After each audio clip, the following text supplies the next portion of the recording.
Okay, this is going to be my next Tsunami sound decoder install. This is an AC4400 from Athearn, ready to roll. I've lightly weathered it, as you can see. But I need to do some things to this thing first before I get into the finished product. So, what I'd like to show you right up front here is I am going to get rid of these ditch lights here. And I've got some deck mounted detail west. They're going to go here and here with some Ulrich nano LEDs, and it's like a golden white. And up in here I'm going to put LEDs. They're called tower LEDs from Miniatronics. They're golden white as well. And I need to put windshield wipers here. I have some from A-Line, and there's like a handlebar kind of goes across here on both sides, so that they have something to grab onto when they're walking around doing service up on the roof. Okay, so I'm going to turn this thing around. I want to show you the back side that needs to be done to this. And what I need to do here is, this is an incorrect light on the rear here. So what I need to do is I need to fill and cover this top one. And what I'll do is I will use a plastic headlight lens that I will glue in there, let dry, sand it down, and then paint it the red color here. So all you will see is one square lower one, and that will be functional. Okay, and that's pretty much what I got to do from that point. Before I do that, I'm going to show you all the materials that I have on hand here. For this particular unit that I'm going to do, the 8530, I have the Tsunami AT1000 digital sound decoder here, and I have a mega bass speaker. This mega bass speaker, let me grab my pointer here, is going to be facing up in the back here, but the sound won't come out of there. It's going to resonate right through the whole shell and back out through the bottom. Done this before. I did this with an inner mount and it sounds really good. The baffle will be airtight, and when that's done, it'll be easy to maintain as well if I need to take the speaker out. Okay, these right here are the Details West ditch lights with platform and lenses. You do a little bit of work on those, and inside of those are these sunny white mini surface mount LEDs with 6-inch leads. Very, very tiny. I'm going to probably start off with a 1.2 k ohm or 1200 k ohm resistor on these, and a friend of mine at West Coast Rail says you can go to 1000 or 1 k ohm. I like to go a little higher and then come down carefully because it's a one-shot deal. If the DCC is too high, these are done with. They're not too easy to get right now. Okay, so these,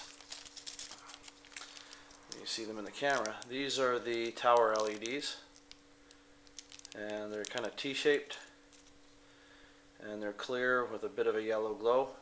They have a 470 ohm resistor that comes with it, but the problem with that is that works on great on 12 volt, but we're running around 14 to 16 volt with digital command control, so you'll want to use a 1000 watt resistor with that.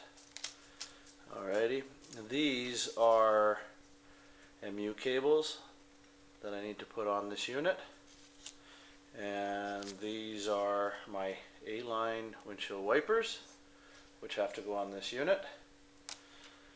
And I have to bend some handrails myself for this unit as well. Do a little bit of scratch building for it. This here is kind of a thing that I use of my own design. I will cut a square notch in this right here so that that can sit. Let me get this off of here. So that can basically sit right on there. And then I'll put a piece of double sticky tape on that to pin that down on top of the motor. I'll drill some holes here on both sides so that these wires can come up, and I'll have a hole in the side for the motor, and then this decoder will sit right on it, maybe with a small screw or a little bit of sticky tape.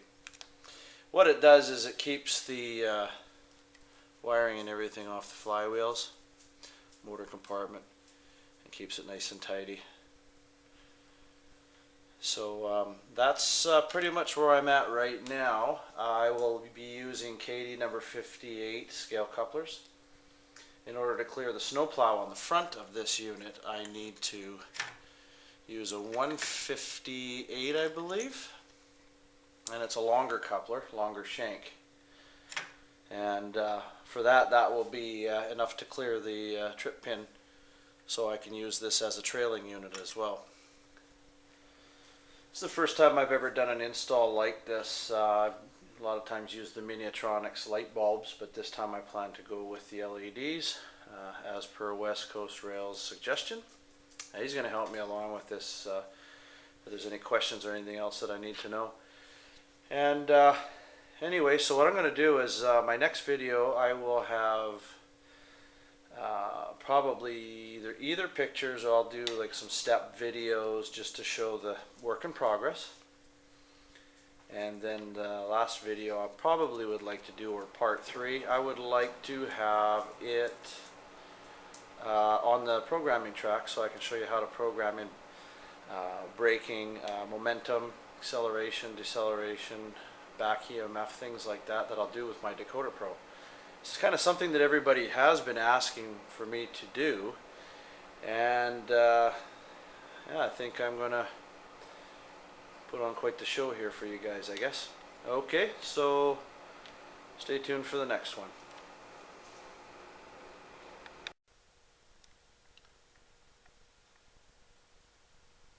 So there's the rear light now with the hole filled in, painted. And the next thing is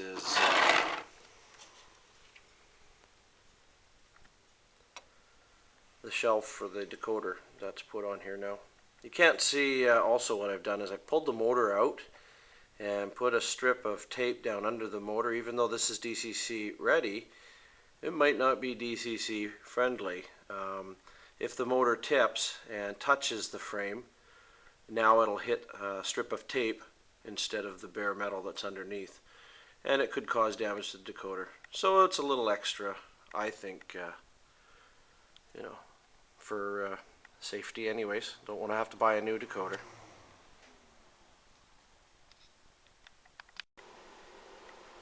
One of the things I didn't mention a little earlier was on the front here I've taken the lower ditch lights off, and I just got to touch up the paint on there yet. The new ditch lights are going to go on top of the anti-climber. Those will be added soon. And in the meantime, what I've had to do is I cut one of the braces, the back here, to make room for the single LED for the tail light. And here's where I am up to right now on the decoder install. As you can see, I've changed the black truck wires for yellow ones that are more flexible, less risk of them breaking once I've got this all closed up. And the other thing I wanted to show you as well is once this is down with double-sided sticky tape, this whole thing will sit under the hood quite snugly. There's not going to be a whole lot of room in here yet when this is done.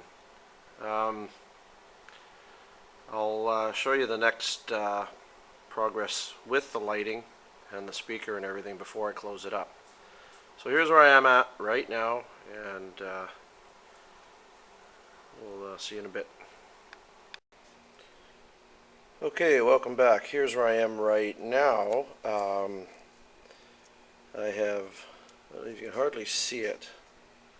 I'll try to get right in close there. I have a LED test fitted in here now.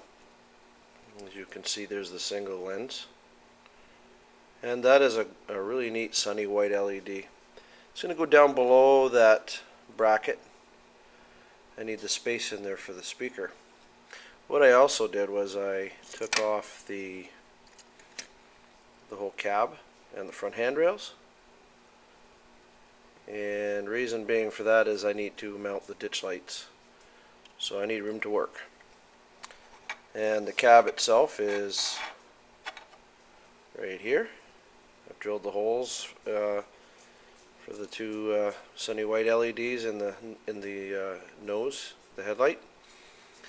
And I need to mount the windshield wipers up here yet, so it's better to kind of do this in pieces. And haven't done much more on here yet. I tested it just to make sure that all my wiring is correct, and it kind of sounds crappy with the speaker hooked up to it, so I didn't bother to record it. I will wait till later to show you that.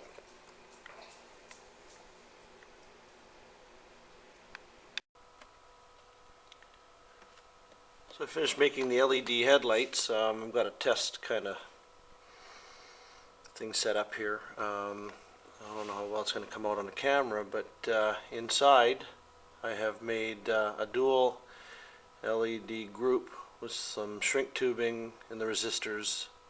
This is pretty well hooked up, ready to go, and color coded, proper polarity to hook up to the decoder. And you can see it's pretty darn bright. So there's the headlight, and inside here, I don't know how well that's going to come up, but you can see how the rear tail light is also done. And try to get you a top view here. There's how it looks. So that's where I'm at right now. The next thing I need to do now is the resistors, the housing and everything for the nano LED ditch lights. That's going to be the tough one. And I'll show you how that goes.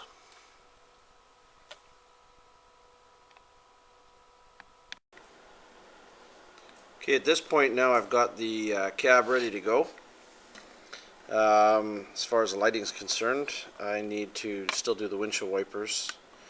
And on the front nose I need to put some markings to the left of the little man window that you see right where it says P and CP. I also need to drill some holes and make a little handle. There's supposed to be a handle on there. And that component will be done. Also where I'm at right now is I have put the shell back on without the cab. It's kind of hard to see, but I've put two little white dots right there and there on the front of the shell. And what those are going to be for is I need to drill those to clear the frame and clear the inside of the nose of the cabin nose, so that I could feed in the wires from inside down to outside up into the ditch lights. I'm waiting for some drill bits right now. A friend of mine, West Coast Rails, is on his way over, and he's going to bring me the drill bits I need to install these. So I'm on hold at the front of the locomotive right now. So what I've decided to do, while I'm waiting, which I don't mind, I built my speaker box, and you can see the white plastic. This is a sealed, airtight compartment, and the square hole that's open in the top that you do see is for the actual mega bass speaker. Will drop right in there. I won't glue it, I will just lightly caulk it and drill two holes and feed them through to go to the decoder for the wiring. And I will put a little caulk on those after. I like to have this speaker so that in the event of an error or issue or anything, I need to be able to just pop it out. And the caulk should let it go. But it'll be airtight, and believe me, the sound is a whole lot better. And that's where I'm at now. So I'm making pretty good progress. And probably the next thing I'll be doing is giving the rundown on these front ditch lights. That's going to be the hardest project, but it's going to be well rewarding. Anyway, until the next time, I'll show you that.